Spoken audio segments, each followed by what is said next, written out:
Espace TV, les grandes gueules, le top des GG. Et notre invité, évidemment, dans ce studio, Tambaza Karim Ilimono, oui, c'est bien sûr Dr Ousmane Kaba. Dr Ousmane Kaba, bonjour, bienvenue. Bonjour Tamba. On vous reçoit bonjour à tout le monde. Voilà, on vous reçoit avec beaucoup de plaisir. C'est une actualité, c'est un commentaire finalement auquel vous n'allez pas échapper, docteur. C'est la grande actualité de la rebaptisation de l'aéroport international qui jusque-là s'appelait Conakry Beskia. Vous avez suivi pas mal de commentaires, tout comme nous. Votre avis sur le sujet, c'est quoi? Comment avez-vous accueilli la nouvelle de ce rebaptême-là? Écoutez, moi, je vois ce qui a été fait. Je vois les commentaires et depuis que je suis dans ce studio, je vous regarde. Et vous reflétez vraiment ce pays avec toutes ces blessures mal guéries qui n'ont pas été soignées. Nous sommes dans ces blessures de l'histoire qui fait des convulsions de temps en temps et qui rend les gens les plus raisonnables qui perdent complètement la boussole. Enfin, qu'est-ce qu'il y a de plus naturel que de nommer un aéroport au président qui a donné l'indépendance au pays? On a Modibo Keïta au Mali, l'aéroport. On a Senghor au Sénégal. On a De Gaulle en France. On a Tamba l'a rappelé plusieurs fois d'ailleurs. C'est extraordinaire. Mais vous comprenez quand même ces réactions ou pas du tout, Dr Ousmane Kaba? Non, pourquoi il y a tant de réactions pour ça? Ça veut dire simplement que le pays a été mal guéri de ses blessures. C'est tout, c'est ça la réalité. Parce que pourquoi? Parce que nous fuyons toujours notre histoire. Nous ne l'assumons pas. Nous ne rétablissons pas les vérités. Il n'y a jamais de jugement. Alors que la Guinée a été blessée tout le temps. 1970, on se rappelle cette fameuse agression. Il n'y a pas eu de jugement objectif. Le 4 juillet, 5 juillet, il n'y a pas eu de jugement objectif. Les événements du temps du général Lansana Conté 2005-2006, il n'y a pas eu de jugement objectif. L'agression de Guékedou et autres, il n'y a jamais eu de jugement. Et jusqu'au truc du 28 septembre là, depuis 10 ans, alors il faut qu'on arrête, que les Guinéens acceptent de voir la vérité. Parce que si on ne voit pas la vérité devant nous, on n'accepte pas ce qui s'est passé, qu'on ne juge pas, qu'on ne situe pas surtout les responsabilités. Tout le problème, c'est de situer les responsabilités. Nous avons toujours enterré les dossiers. Justement, docteur. Et ça nous rattrape toujours. Parce que ça rattrape les générations qui viennent après. Peut-être que si le Premier ministre n'avait pas cette sortie, ça n'allait pas prendre évidemment l'ampleur que ça a pris. Vous comprenez la sortie du Premier ministre? Écoutez. Ou la confidence du Premier ministre? Non, je comprends. Je comprends tout à fait. Parce qu'il y a eu des blessures, comme je l'ai dit. Il y a eu beaucoup de choses, beaucoup d'événements qui se sont passés en Guinée. Mais ça ne nous empêche pas d'assumer notre histoire. Ça ne nous empêche pas qu'il y ait l'aéroport président Ahmed Sékou Touré, parce que c'est après tout celui qui a donné l'indépendance à ce pays. Ça ne nous empêche pas d'avoir des boulevards Diallo-Tellier aujourd'hui. Donc il faut que nous acceptions les évidences de l'histoire, ce que j'appelle les évidences de l'histoire. Comme tout le monde. Mais ceci dit, cet gouvernement tout le temps de rouvrir les dossiers guinéens, de dire la vérité, qu'est-ce qui s'est réellement passé sur tous ces événements-là. Tant qu'on ne le fera pas, la Guinée ne sera pas en paix avec son passé. Parce que chacun déforme l'histoire à sa guise. Chacun raconte des histoires à son enfant en tirant la couverture sur lui. Donc, la Guinée a toujours fui ces procès. On a toujours fui. Et tant que ça continue, on aura toujours mal. D'accord. Et nos enfants, les enfants, nos enfants vont continuer. Lorsque vous parlez de procès, parce que beaucoup disent que le problème c'est entre l'élite et le peuple. Alors quelle est la forme que cela devrait prendre? Est-ce que c'est une justice transitionnelle ou tout simplement aller vers un procès classique? Qu'est-ce que vous recommandez? Écoutez, moi je ne tranche pas là-dessus. Ce que je dis simplement, ayons le courage de regarder en face notre histoire. L'histoire guinéenne est très très déformée. Très déformée. On parle de Sékou Touré. Savez-vous que Sékou Touré a tué plus de Malinké que de Peul? C'est vous qui nous l'apprenez. Combien de jeunes le savent ici? Absolument. Combien de jeunes guinéens le savent? Très bonne question. On a refusé de regarder l'histoire. Docteur, sur la base de quoi dites-vous cela? Parce que, je dois vous le dire, il y a la liste du discours le plus commun en Guinée, c'est Sékou Touré, c'est un anti-Peul. C'est le discours le plus commun que l'on entend. Mais justement, c'est un gros mensonge historique qui est malheureusement partagé par beaucoup de monde. Sékou Touré, c'est celui qui l'a le plus traduit, c'est l'historien Baba Kake, quand il a dit le héros et le tyran. C'est les deux faces. Il y a une face qui a donné l'indépendance à ce pays. Et il symbolise la dignité de l'Afrique. Ce combat qu'il a mené, qui non seulement a émancipé la Guinée, mais pratiquement toute l'Afrique. C'est vraiment un des grands combattants. Ceci dit, dans cette période d'après-guerre, il y a eu d'énormes pressions sur la Guinée. Il ne faut pas l'oublier. Il y a eu les privations, les embargos, le naufrage diplomatique, toutes sortes de pressions à des jeunes gens, qui à l'époque c'était des jeunes gens qui n'étaient pas préparés. Donc ils se sont retrouvés et malheureusement ils n'ont eu leur survie que d'aller dans le communisme, qui n'a réussi nulle part, pas seulement en Guinée, mais nulle part. Bien. Avec son cortège de répression. Voilà ce qui s'est passé. Donc il faut qu'on campe l'histoire, qu'on dise la vérité. Ceci dit, je pense que nommer un aéroport au nom du président Ahmed Sékou Touré, c'est normal. Voilà. Espace TV, les grandes gueules, le top des GG. Mesdames et messieurs, le débat continue avec notre invité ce matin, qui n'est autre que Dr Ousmane Kaba. Il est dans ce studio, mon cher Tamba. Oui. Ah oui, donc, docteur, un peu avant la pause, on parlait de cet aéroport et de toute la polémique qui a enflé autour. D'abord avec le Premier ministre qui s'est dit surpris et même en colère par le fait qu'il n'aurait pas été consulté, mais aussi que le nom puisse porter le nom de l'aéroport puisse porter le nom de Sékou Touré, lui qui a des attaches naturelles avec Diallo Telli, et puis plus tard avec Tierno Monenembo, une sortie que vous avez suivie très certainement, et puis vous pointiez du doigt la responsabilité de la justice dans ce que nous sommes en train de vivre aujourd'hui. Est-ce que, docteur, vous nous dites qu'une des priorités de ce gouvernement serait de relire ces pages de notre histoire en vue de la refondation qui est annoncée? Est-ce que ce gouvernement aura le temps de faire tout ça? Je dis et je le répète, c'est parce que la Guinée ne fait pas face à son histoire que nous avons ces déboires. Et tant qu'on continuera à ensevelir notre propre histoire, ne pas voir la vérité, ne pas rendre justice à ceux qui sont victimes, on va continuer dans cette voie. Sinon, ça n'a absolument aucun sens. Que l'aéroport soit baptisé du nom du président Ahmed Sékou Touré, c'est tout à fait normal, c'est ce qu'on fait partout dans le monde. Mais on le et fait c'est quand même l'auteur de notre indépendance. Je pense même qu'on a trop duré avant de le faire. Qu'on nomme l'avenue Diallo Telli à Kaloum, je trouve que c'est normal, il a apporté quelque chose à ce pays. Alors pourquoi pas le président Ahmed Sékou Touré qui a été celui qui a donné l'indépendance à la Guinée. Maintenant, ceci dit, je comprends bien qu'il y ait des gens qui soient frustrés parce qu'ils ont été victimes. C'est parce qu'on n'a pas rendu justice qu'on a cet état de fait-là. C'est pourquoi je dis, faisons face à notre histoire. Ne continuons pas à ensevelir notre histoire. La Justement, aujourd'hui... En même temps, vous dites, est-ce que ce gouvernement aura le temps pour faire justice? Est-ce que vous êtes en train de dire en même temps, on va faire la transition et puis prochainement, on va penser à ces questions-là? Non, pas du tout. Il y a des dossiers récents, les dossiers du 28 septembre, si c'est mieux, parce que ça a été préparé depuis longtemps. Il faudrait accepter de faire ces jugements-là. Pour lequel il y a déjà un engagement. Voilà, qu'on n'ensevelisse pas ça encore. Et que ça va s'ajouter aux autres contentieux historiques et à des incompréhensions entre les Guinéens pendant les années à venir. Voilà ce que je dis. Justement, alors on entend tout à l'heure, il y avait un débat très intéressant avec Mafoudia. Vous parlez de déclassifier les dossiers.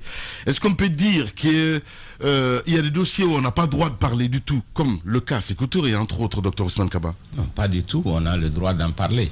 C'est pour ça, moi, je comprends toujours quand ceux qui pensent que leurs parents ont été des victimes et qu'ils ont été des victimes, ils ont le droit de crier leur indignation. Il faut qu'on sache aussi les écouter. Et c'est pour ça que ça sert dans l'histoire de faire des jugements.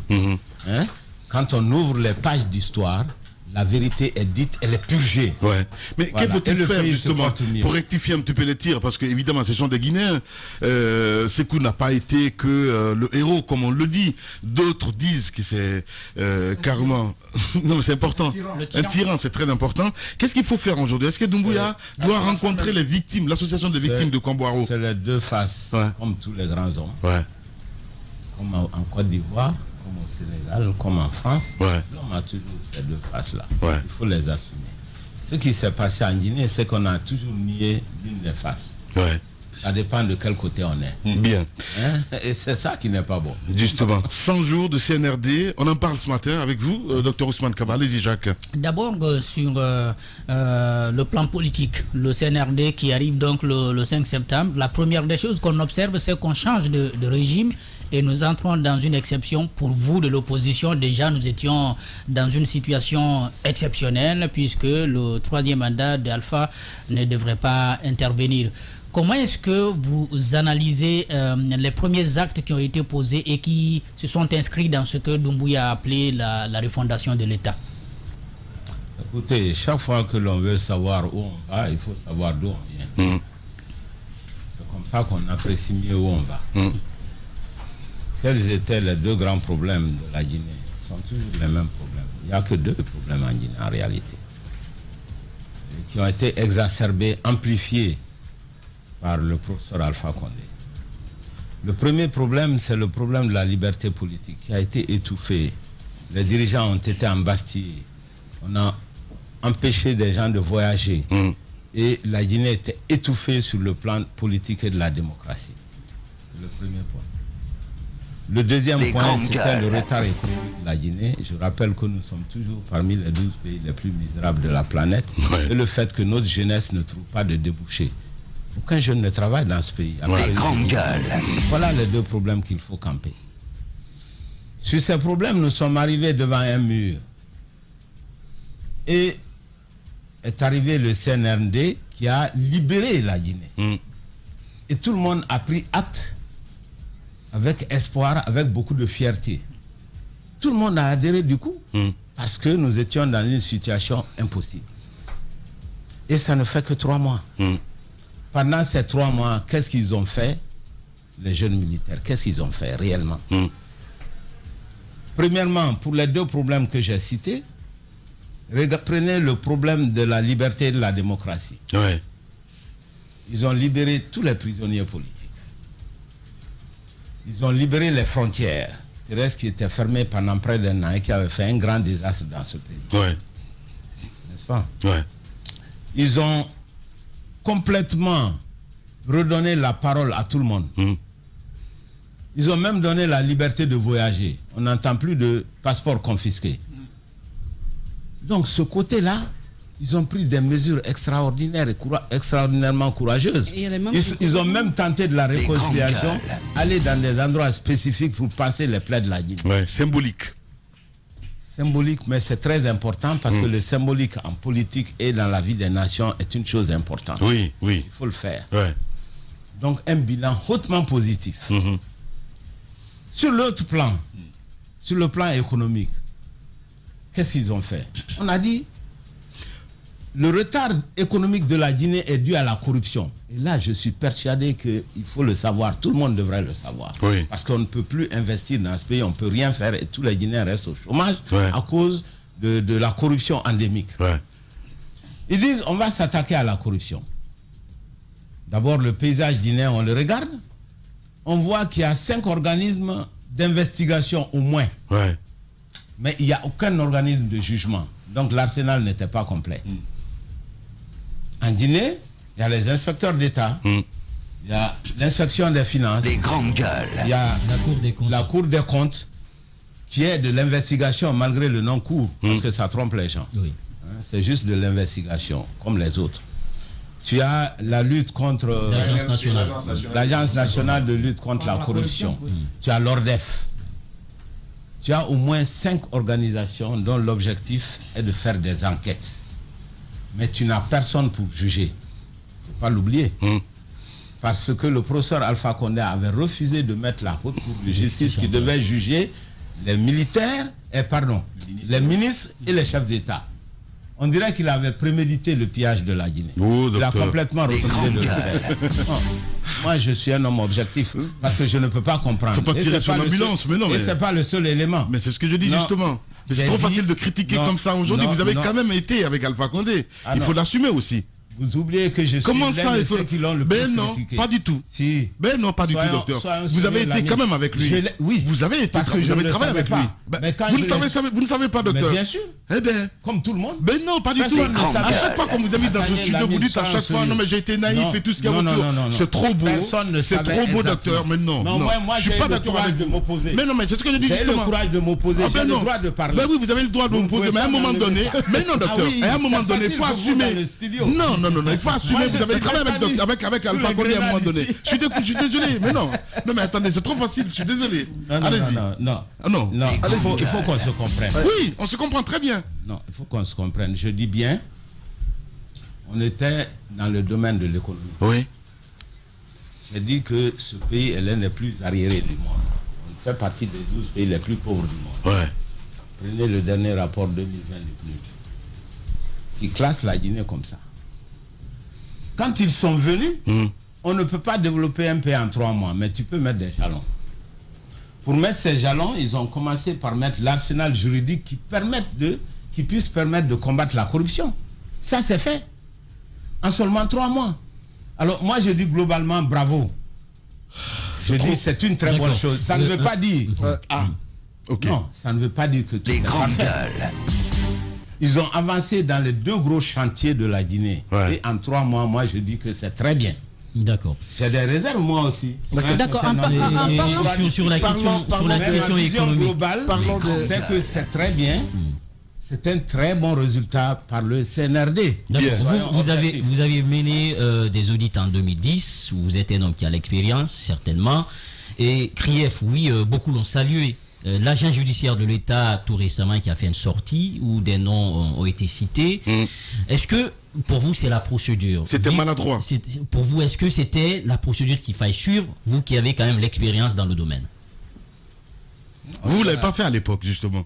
Pardon? Vous ne l'avez pas fait à l'époque. Vous ne l'avez pas fait à l'époque, vous? Non, on n'est pas dans la même situation.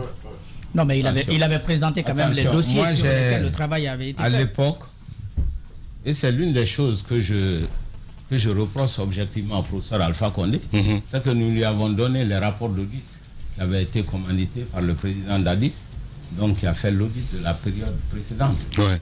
Il n'y a jamais eu de sanction. Ça n'a jamais été publié. Combien de fois je vous ai dit ça dans ce studio pendant qu'il était président de la République? Donc ce n'est pas aujourd'hui que moi je dénonce ça. Voilà. Et vous non donc plus, à partir de là... vous ne nous avez pas plus aidés.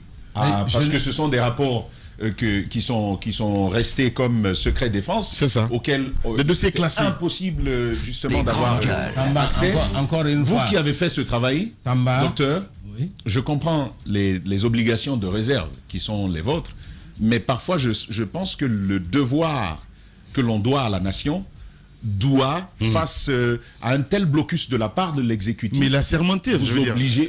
Lamine. Je sais pas, mais non, mais je pose des questions. Le serment face à l'intérêt public. Moi, c'est la question que je veux poser aujourd'hui, parce que nous avons eu tout ce souci. Personnellement, sur combien de rapports j'ai voulu savoir où se trouve le rapport Hervé, le rapport sur les rails. Il n'y a que quelques bouts de feuilles comme ça que vous voyez. Mais difficile de toucher le rapport, le document complet au total, ou même de savoir ce qui était à l'intérieur, docteur. D'accord. Vous avez raison de parler de votre frustration personnelle. Je comprends ça. Ouais. Mais ce qu'il faut comprendre, c'est que je l'ai dit plusieurs fois, en tant qu'auditeur, il ne nous appartient pas de divulguer le contenu dans le micro.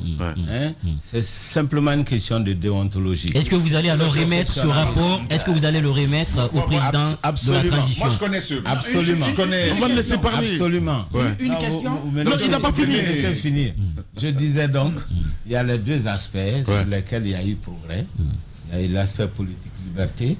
Il y a eu l'aspect de gestion économique et de lutte contre la corruption. Vous nous sortez des dossiers des audits, pourtant on avait envie de savoir, parce qu'à la veille de la présidentielle, non, du référendum même de 2020, On a vu un document dans la presse, bon, plutôt dans une presse, c'était Afrique Média, qui notait une liste comme ça de dossiers sur lesquels... C'était la Bible de Moussa Moïse dans ce studio. Sur lesquels une commission d'audit aurait été Les travaillée. grandes gueules. Aurait pu travailler. Est-ce que, Dr Kaba, Les amis d'Alpha. ce sont les dossiers sur lesquels que vous avez travaillé? Non, oui, lesquels? Les dossiers qui se sont retrouvés dans ce média-là. Moi, je ne sais pas. Dans ce magazine. Bon. Dans ce magazine. Bon, évidemment, il y avait les rails, il y avait Air Guinée. Je suis d'accord, tout ceci, ça fait partie effectivement. Okay. Il y avait les rails, il y avait Air Guinée, il y avait la Naval, il y avait Futurlec, il y avait un certain nombre de dossiers. Il y a des solutions. Moi, je vais remettre aux nouvelles autorités. Vous, en tant que presse, vous avez le droit d'accéder à ces données. Voilà ce que je vous propose. Eh ben voilà. Mais écoutez, il fait cette promesse ce matin dans les GG. On va essayer de vérifier tout ça. Peut-être la semaine prochaine. Vous l'avez mettez quand? Tamba. Oui, moi je veux savoir à quel moment je peux commencer à demander. C'est un loose, garçon. Non, vous allez les remettre quand ces dossiers, docteur? Non, mais Tamba. Ces dossiers sont disponibles. Oui, ben mais voilà, vous allez les remettre aux nouvelles autorités. Ce sera quand, dès que je pourrai les voir. Tamba, docteur, quand même. Hein? Bon, d'accord. Faites-moi un SMS pour me dire Tamba. Merci, on va essayer de rouler. Donc, allez-y, mon cher, sur d'autres plans. Sur d'autres plans, on parle toujours d'économie et tout. Vous avez salué la mise en place de la CRIEF. Vous dites que c'est l'instrument qui va dorénavant juger. Mais moi, j'avais posé une question, vous n'avez pas répondu. C'est sur l'agent judiciaire de l'État, cette sortie. Est-ce qu'on peut dire finalement, il annonce les couleurs ou il n'était pas tout simplement dans la logique? Ça, c'est la première question. La deuxième, toujours sur le plan économique, il y a eu la baisse du prix du carburant que beaucoup ont salué, augmentation du prix du pain. Beaucoup d'économistes disent qu'on donne 100 francs par la main droite, on récupère 200 francs par la main gauche. Est-ce que c'est cette politique qui est appliquée? Écoutez, je pense qu'il faut qu'on aille point par point. Oui. Le premier point, c'était l'agent judiciaire de l'État. Il est dans son rôle en réalité. Parce que l'agent judiciaire de l'État défend les intérêts de l'État. Il faudrait qu'à ce point, vous me permettrez que je passe une petite distinction entre les audits et le flagrant délit. Allez-y, docteur. Parce qu'il y a beaucoup de choses qui sont mélangées. Auditer, ça veut dire enquêter. D'accord? Oui. Et pour que tout le monde le comprenne, on va comparer le droit commun et le droit financier. Dans le droit commun, lorsqu'il y a un crime, on ne connaît pas le criminel, on enquête. Dans le droit financier aussi, lorsqu'il y a des malversations, on ne connaît pas qui a fait quoi, on audite. D'accord? Dans le droit commun, lorsque quelqu'un vient avec un couteau et vous transperce devant tout le monde, est-ce qu'on a besoin d'enquêter? Non. On le prend, on le met en prison, on appelle ça le flagrant délit. Voilà, on est à l'école. Hein. Dans le droit financier, bien. Lorsqu'un fonctionnaire a 40 000 $, à 40 milliards sur son compte privé, on le prend, on le met en prison avant même de lui poser la question. On n'a pas besoin d'audit, parce que ça, c'est du flagrant délit dans le domaine financier. Donc, parce que beaucoup de gens mélangent tout, on pense que c'est l'audit qu'on doit faire partout. Il y a des choses, on n'a pas besoin d'auditer, il faut le savoir. Certains crimes financiers qui sont à vue d'œil, qui sont des flagrants délits, on n'a pas besoin d'auditer. Et c'est à l'accusé d'apporter la preuve de son innocence. Voilà, de son alors, lorsque vous dites ça... C'est pour cela, excusez-moi, juste, je vais finir. C'est pour cela, dans les autres pays, comme en France et autres, lorsque vous roulez dans une voiture de 500 000 €, alors que vous êtes payé à 3 000 € par mois, les policiers ou le fisc, ils vous prennent simplement, on vous envoie en prison, on vous demande pour sortir, dites-nous où vous avez pris cet argent. C'est très simple. Vous n'avez pas gagné au loto. Voilà. Donc c'est à vous de justifier l'origine de vos fonds. Donc ça peut permettre de clarifier pas mal de choses parce que l'on pense, on mélange tout ici. Un type véreux qui a des centaines de milliards sur son compte privé, on dit non, il faut attendre l'audit. Mais on ne peut pas auditer ça. Lorsque vous parlez de ça, monsieur le Président, ça veut dire tout simplement ceux dont les passeports ont été saisis, puisque vous parlez de flagrant délit, est-ce que ces gens-là auraient dû être en prison en attendant le procès? Moi, je ne peux pas vous répondre, ça dépend de la position de chacun.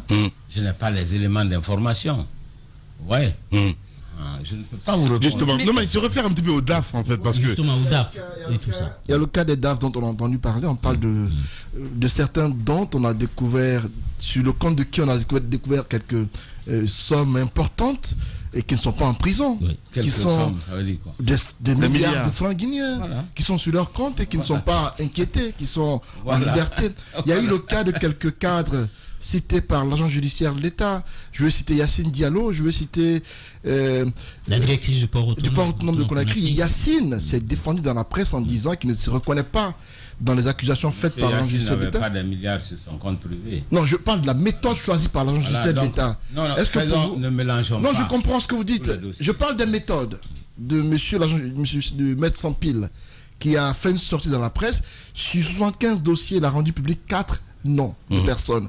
Est-ce que pour vous, la méthode était bonne? Parce qu'aujourd'hui, regarde toute la Guinée, Yacine est un voleur de la République. Je pense que c'est tous les noms qui auraient dû être divulgués. Justement. C'est tout. Voilà. Je ne dis pas qu'il avait raison sur tous les aspects. Parce que s'il y a des cas de flagrant délit, ce sont ces cas-là qui devraient être publiés. Mais tous les cas de flagrant délit doivent être logés à la même enseigne, c'est tout. Je ne pense pas que ce dossier-là soit dans ce contexte, parce que j'ai entendu parler d'une histoire de 2 millions, de 3 millions. Oui, exactement. Du côté de la HAC. Parce que c'était pas justifié tout ce qu'il y a autour. C'est pas du tout son compte. Est-ce que c'était important? C'est pas son compte personnel. C'est pour cela, je vous dis, mettons tout sur la table, soyons prudents. Il ne faut pas accuser des innocents non plus. Lorsque ce n'est pas avéré, il n'y a pas de flagrant délit.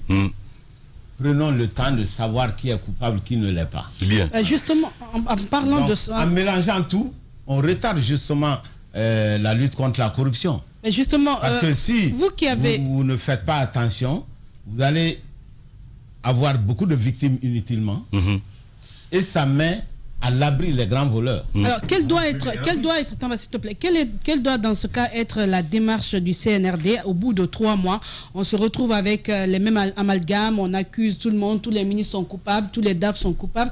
Au bout de 3 mois, est-ce que vous pensez qu'on aurait dû obtenir quelque chose de clair, ou bien il faut encore du temps en période de transition pour avoir des éléments et pouvoir dire qui a fait quoi? Bien sûr, parce que les 3 mois, il ne faut pas oublier. Le premier mois, c'est pour savoir juste qu'on a gagné. Et que l'autre est au frais et qu'il y a les éléments de sécurité. Pendant combien de temps ils ont travaillé? C'est très peu de temps. Je pense qu'il faut quand même être un peu patient. On ne peut pas tout demander en 3 mois de résoudre tous les problèmes de la Guinée, les problèmes qu'on n'a pas pu résoudre depuis 10 ans, 15 ans, 20 ans. Est-ce que la démarche... demander. Mais simplement, ce que l'on peut faire, vous en tant que presse d'ailleurs, je vous rends hommage parce que vous avez tellement lutté pour que ce pays, on arrête la prévarication des deniers publics. Il faut plutôt aider la junte par des conseils, par tout le monde, pour qu'on continue dans ce sens. D'accord. Voilà. Après Pendant ce l'économie, temps- docteur, on parle de politique aussi. Oui, justement, pendant Avec- ce temps, il y a un petit peu, je vais dire, une navigation à vue d'œil, si on peut se me dire comme ça. Parce que, tout simplement, au niveau du CNT, parce que c'est l'autre question aussi que il faut poser. On entend que le Premier ministre a été frustré parce qu'il a donné une date du côté d'Abuja, c'était le 31 décembre. Pour l'instant, Avant la date de la mine, il y a la composition du CNT. 15 places au parti mais c'est ce que politique. je dis, on est sur la même longueur d'onde. Avant la CEDEAO, il y a la composition, 15 postes ou 15 places pour les partis politiques. Et on a constaté qu'il n'y a pas eu d'entente entre vous politiques. Il y a quelques-uns qui ont voulu les gros morceaux. Le RPG en a eu 4, l'ANAD 4, la COPED, avec 7 partis politiques, en a eu 2. Antoine. Et la CORED, qui en a une centaine de partis politiques, a eu une seule place. Alors, docteur, j'ai envie de comprendre, sur la base de quoi on a attribué ces tickets aux différentes entités ou aux différents blocs politiques?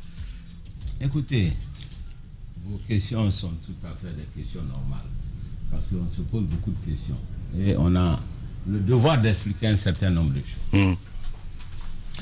D'abord, le fait que les partis politiques aient eu seulement 15 dans le Conseil national de transition, uniquement 15 places sur 81, ça fait 18,5. Tout le monde l'a déploré, y compris nous. Parce que la transition est d'abord politique. Les partis politiques auraient eu beaucoup plus de place.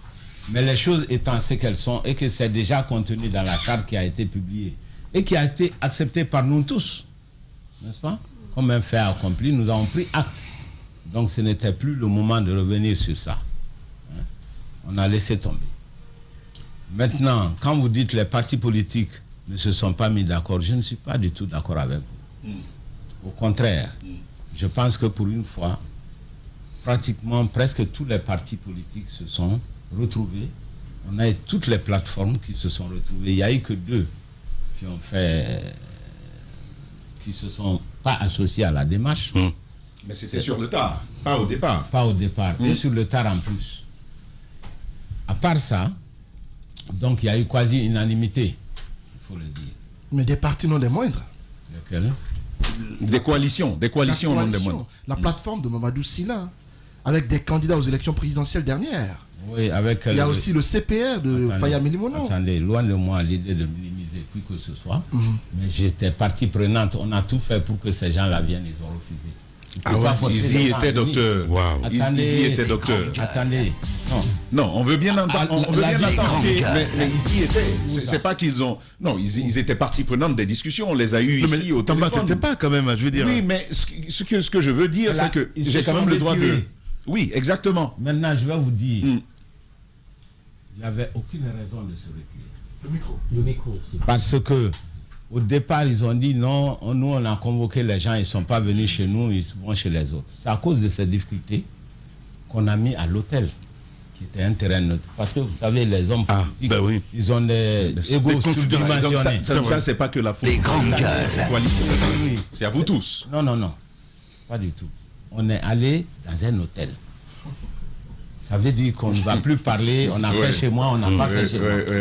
D'accord? C'est pour résoudre justement ce problème. On a convoqué tout le monde plusieurs fois. Il y a certains qui ont refusé de venir. Qu'est-ce que vous voulez qu'on fasse? Là, vous êtes même... Ça, c'est un. Deuxièmement... Vous êtes d'accord avec nous que vous n'êtes pas d'accord? Attendez. Non, on n'a pas le consensus total, mais on est d'accord à 99%. Parce que ceux qui sont partis ne représentent pas 5% de l'électorat. Mais c'est la vérité. Mais en termes de nombre, docteur. Attendez. Mais sur le nombre. D'autre part, on a essayé d'être le plus juste possible. Attendez. On essaie d'être le plus juste possible. Ouais. Les grandes Les 2 gueules. partis sont les plus importants d'après les dernières élections. C'est l'UFDG et le RPG. Ils n'ont pas eu 4, ils ont eu 2-2. Tous les autres partis, je ne parle pas de coalition, tous les autres partis ont eu 1 jusqu'à la fin. Donc c'est une répartition qui est très équitable. Non, mais ça, c'est pas la répartition finale, non? Non, je dis notre proposition, on est en train de parler de notre proposition. N'est-ce pas? C'est ce qu'on a déposé au ministère. Évidemment, les partis politiques ne seront jamais d'accord à 100%. Il y a toujours des gens qui vont se désolidariser. Donc, souvent pour des raisons qui ne tiennent pas la route. Donc, docteur, la proposition finale, c'est celle-là que vous nous déclinez là? C'est ce que nous, on a déposé. Maintenant, après ça... Parce que quand départ, vous il y avait dites les vous, c'est 3, vous avec 3, l'UFDG et le RPG ou bien... Tout le monde. UFDG, RPG, tout le monde à l'exception de la CORED et de la CPR. Qui ont aussi déposé leur liste. Les grandes gueules. Mais nous, dans notre proposition, on les a prévus. Une place. Voilà, on les a prévus. Bien. Malgré qu'ils n'étaient pas là. Voilà. Docteur Ousmane Kaba. Quand on dit que les politiques ne sont pas d'accord, c'est ça que je veux m'insurger. D'accord. Pour une fois, les politiques étaient d'accord à 90%. D'accord. Je sais que naturellement, les partis sont faits pour ne pas s'entendre. Politique, ça, on peut rien. C'est la nature qui le veut. Voilà. Moi, j'ai une question, Ousmane Kaba, toujours sur le plan politique. Tout récemment, il y a l'ANAT qui a fait une sortie et l'alliance même de... Le CNT, finissons avec le CNT d'abord. Oui, d'accord. Le CNT, c'est pas encore mis en... Lamine a parlé d'Abuja. Je vais finir sur l'histoire de CNT. Docteur, dans le micro, parce qu'il y a beaucoup de... Excusez-moi, c'est que moi, je n'ai pas du tout la même position que l'écrasante majorité des gens. Ça va vous étonner, mais personnellement, je pense que le CNRD n'a pas à choisir les gens du CNT. Ok. Ça ne ressort pas du tout de leur prérogative. Qu'est-ce qu'il faut le faire? CNT, ça représente l'Assemblée nationale. Mais bien sûr. L'Assemblée nationale, ça veut dire c'est le peuple qui choisit. Et ça doit être le contrepoids de l'exécutif. Parce que ça va jouer le rôle de l'Assemblée nationale. Ouais. Mon avis est que Ouais.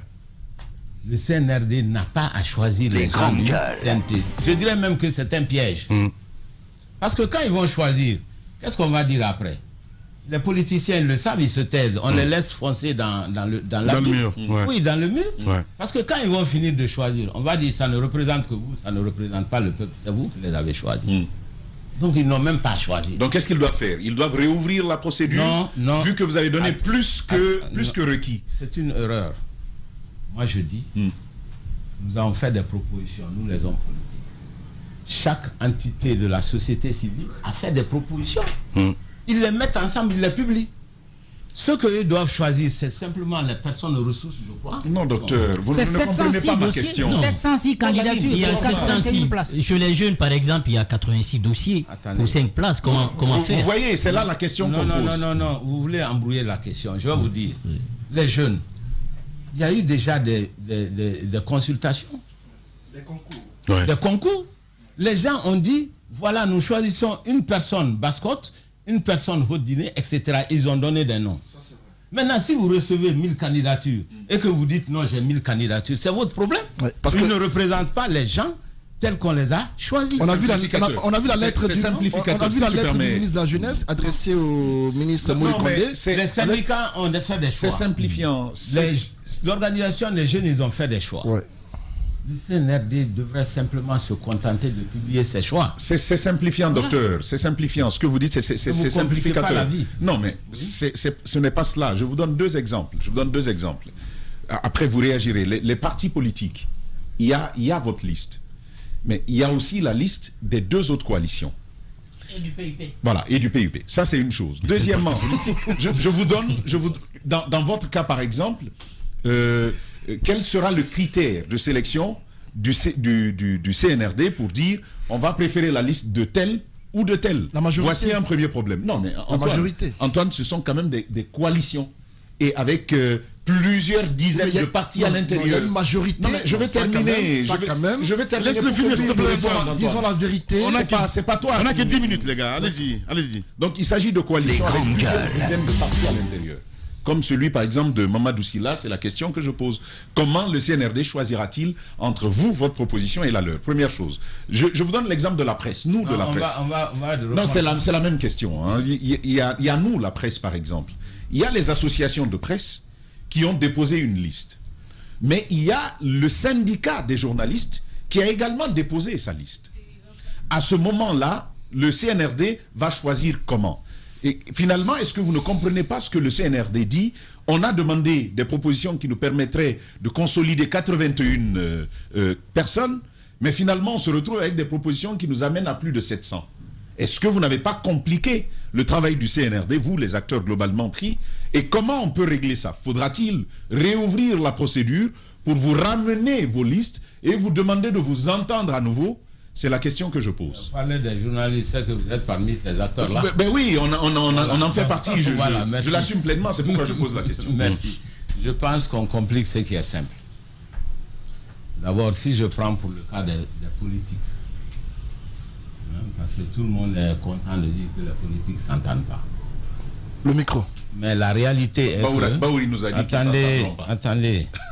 Chacun est libre de raconter ça. Mais bien sûr. D'abord, disons-nous la vérité.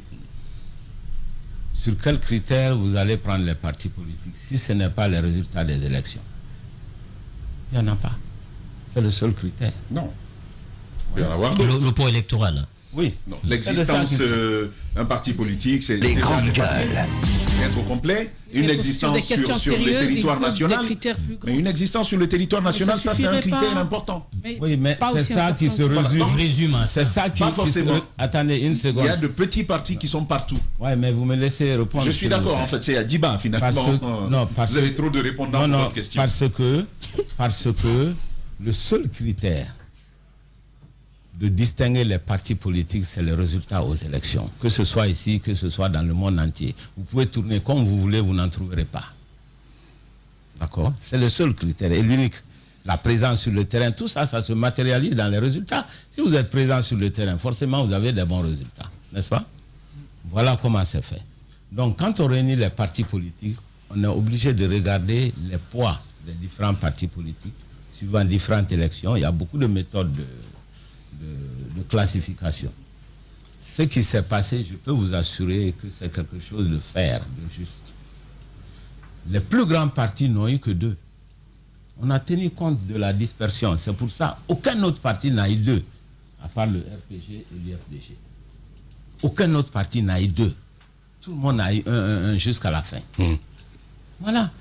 Maintenant, à la dernière minute, comme je vous ai dit, et ils se sont désolidarisés. Ils ont dit non, on a un nombre important de partis que nous n'avons même pas identifiés. Voilà. On a dit d'accord, qu'à cela ne tienne, vous avez une place, une place. Maintenant, que peut faire le CNRD?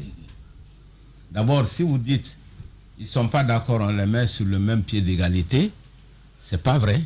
Vous allez vous créer tous les problèmes du monde parce que vous avez 95% de la classe politique d'un côté et vous avez 2 à 3% ou 5% de l'autre côté. C'est ça la vérité. Ouais. Oui. Oui, c'est la vérité.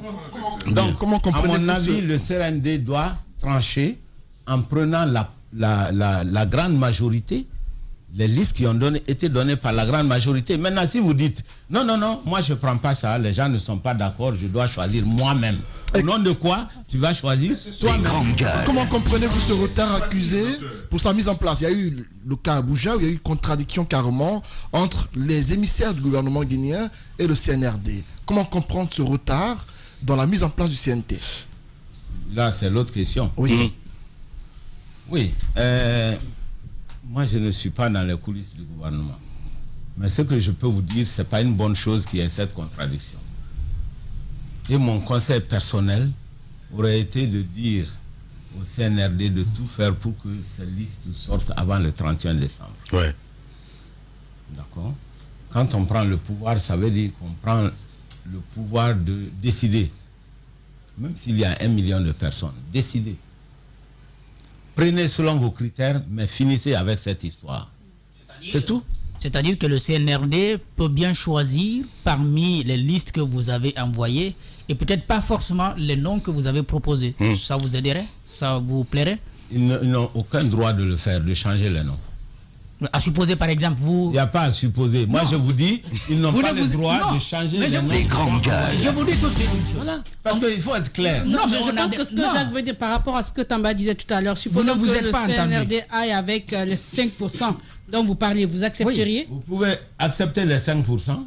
Non, mais plus que les 95%. Mais qu'il accepte de mélanger. On choisit chez vous, par exemple, puisqu'on vous a accordé 15 places, les partis politiques, on vous donne 11 et puis on donne 4 aux autres qui ont déposé aussi leur liste, la CPR, la CORED, mais également le PUP. Vous ne pouvez pas les rejeter, ils existent. Jacques Léwalino, évidemment, toujours particulier. Je les rejette pas, j'ai pas le droit de les rejeter, ni la possibilité de les rejeter. Oui. Mais simplement, moi je vous dis, voilà comment nous avons travaillé. Nous avons essayé d'être justes, mais ça n'a pas marché. Tout le monde. Voilà. Ça n'a pas marché. Mais il y a aussi la collaboration globalement avec les politiques. On a entendu beaucoup d'entre vous qui se sentent ignorés par le CNRD et apparemment depuis les concertations des premiers jours, il n'y a plus rien. Qu'est-ce qui se passe finalement? Ça, c'est une question de fond. Nous avons demandé qu'il y ait une passerelle officielle entre le CNRD et la classe politique. Nous sommes en train de travailler sur l'interplateforme, justement. Ce qu'on a voulu faire, il y avait une réunion même ce matin, je suis en retard à cette réunion parce que je viens chez vous. Nous avons dit que notre interplateforme ne devrait pas se limiter uniquement à la répartition des 15 conseillers au CNT. Il faudrait mettre cette plateforme pour qu'il y ait un espace de dialogue entre le CNRD et les hommes politiques. Donc cet effort est en train d'être poursuivi. Et d'ailleurs, sur la question, beaucoup disent qu'il n'y a pas besoin de créer aujourd'hui cette passerelle. Il y a le ministère de l'administration du territoire et de la décentralisation. Beaucoup estiment que vous pourrez discuter directement avec ce département au lieu de créer un cadre de dialogue. Que répondez-vous? Enfin, dans quel cadre on va discuter avec le département? Justement, oui. Justement, pourquoi alors avoir une autre plateforme? Il faut une plateforme de toute façon. Que ce soit le ministère de l'administration, que ce soit un CNRD, il faut une plateforme officielle où on peut rencontrer la classe politique. Docteur, elle existe. Le ministère de l'administration du territoire est une plateforme. Quand il y a un cadre d'échange, la plateforme n'est pas forcément physique, c'est pas forcément une entité, c'est un cadre de dialogue et d'échange. Est-ce que les politiques guinéens ont déjà sollicité le ministère de l'administration du territoire sans que cela ne soit possible? Depuis quand le ministère existe? Non, même pas longtemps. Mais oui, maintenant il est là. On n'a pas besoin. Ça existe déjà. Docteur, parce que Non, mais je veux dire que vous aimez trop les histoires non, de plateforme. Ça veut dire qu'on est en train de demander ça il y a très longtemps, avant même la formation du gouvernement. Maintenant que le Ousmane, département est C'est là. juste ce que je veux Voilà, dire. moi je vois une crise venir, je ne le souhaite pas parce que parmi les exigeants par exemple de l'ANA, On va pas rater ça, hein, ça je vous le dis. voilà, il dit d'accepter la désignation par la CEDEAO d'un médiateur, facilitateur intègre pour aider à aplanir d'éventuelles divergences internes. Bien. Déjà, on Il a annonce, dit, il sait déjà on annonce les couleurs. Je sais qu'ils vont pas éviter C'est la ça, natte ça, qui c'est le sûr. dit, hein. Et c'est l'ANA qui le dit. Comment vous voyez ce Lanade, passage? c'est nous Et Lanade. d'ailleurs, sachant que le président de la transition a dit Ouais. qu'on n'avait pas besoin de facilitateurs parce que la crise guinéenne, Ouais. c'est une crise. Enfin, j'ai pas pris connaissance de... Non, mais c'est un message évidemment qu'on C'est un envoie. message de- Même si c'est- globalement, Non, ça c'est la reprend. déclaration de l'ANAD. Absolument. Ah, non, une déclaration. Attendez, moi, ce que je peux vous dire, c'est que d'une manière générale, il y a la nécessité Ouais. d'un dialogue. C'est une nécessité qui est vitale, que nous avons exprimée depuis longtemps et qu'on continue d'exprimer. Parce que c'est dans ce dialogue-là, dans ces contacts, qu'on peut aplanir les difficultés. Il ne faut pas attendre que les difficultés, que les fossés grandissent entre le CNRD et la classe politique pour en parler. Il faut accepter de s'asseoir, de discuter, de voir comment on peut... Mais votre interlocuteur, normalement, c'est le ministère de l'administration du territoire. C'est ce Mais qui est moi, en bas. je ne essaie de- parle pas d'interlocuteur. Que ce Mais soit si, tu le parles. ministre- Enfin, vous parlez d'une plateforme, docteur Attendez, Ousmane Kaba. Oui. Les grandes gueules. Que ce soit le ministre, que ce soit le conseil du ministre, que ce soit le président, que ce soit le conseil du président, ayons des gens en face de nous qui ont le pouvoir. Il y en a Alors, déjà. Il y en a déjà. En fait, je vais vous dire ce qu'ils font. Docteur, et vous savez, vous êtes très brillant, vous savez ce que vous êtes en train de préparer. Évidemment. Alors, vous savez, je vous donne l'image, vu que vous aimez beaucoup les images. Ouais. Vous voyez un tuyau, quand il y a de la tuyauterie, pour qu'elle fonctionne, il faut mettre de l'eau dedans. Ce que vous nous faites, c'est créons une plateforme. Pour que la plateforme s'anime, il faut créer des problèmes. Ouais. Est-ce qu'on n'est pas en train d'anticiper Est-ce qu'on n'est pas en train d'anticiper sur les crises qui arrivent? Parce que logiquement, docteur... Non, j'avais pas compris ce qu'il a en tête. Les grandes gueules. Espace TV, les grandes gueules. Le top des GG.